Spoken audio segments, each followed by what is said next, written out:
What's up YouTube, Capital G here. This is going to be my first time using recording software to record Dueling Network and talk over, so my timing may be off by a little bit, so just bear with me. Today I'm going to talk about a deck that is really under the radar. That would be Infernity, and it's a deck that I think is going to be potentially tier 1. I'm going to talk about Tour Guide and Levier. A lot of buzz around both of these cards, you guys know, but Tour Guide and Levier have basically revolutionized the Infernity archetype.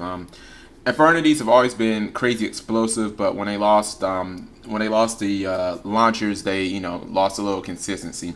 Tour Guide has basically given the deck the consistency that it needs. The reason why is it's not like other decks like Agents where you're throwing in 3 Tour Guides and a Sangan and hoping it works out.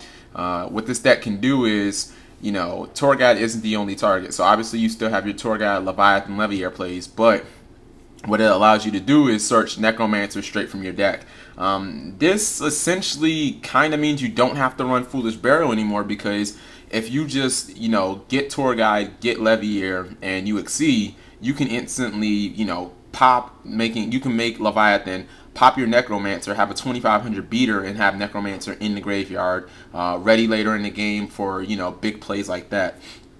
Okay, moving on to Levier and what makes Levier so good.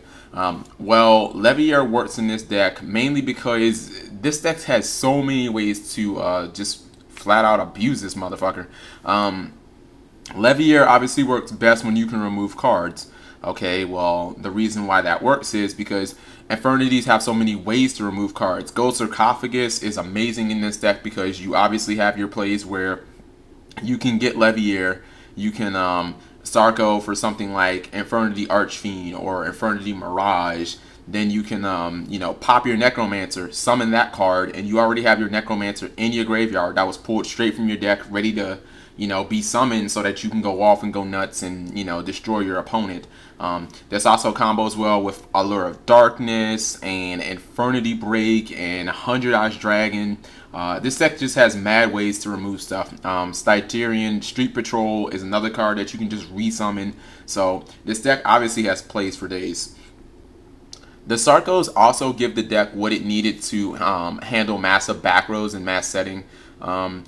I like the fact that you can easily just, Sarco for something like Heavy Storm or Monster Reborn so that you can explode. Heavy Storm is an amazing card to Sarco for because you get opponents who, might play anti-meta or defensive decks. You search for Heavy Storm and you kind of limit what they can do.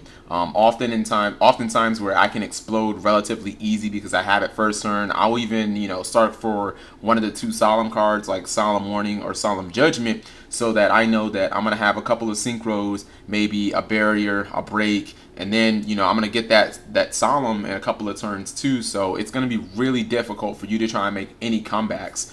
I like the fact that Call of the Haunted came back to 2, or Call of the Haunted is at 2, should I say. Call of the Haunted was always a really good card because, it could instantly revive those Archfiends and Necromancers so that you could explode. But at 1, it was kind of very situational. At 2, it gives the deck even more consistency. It's a card that a lot of people won't see coming, and it gives you more ways to instantly revive your 2 big Infernity cards without having to have Launcher or something like that.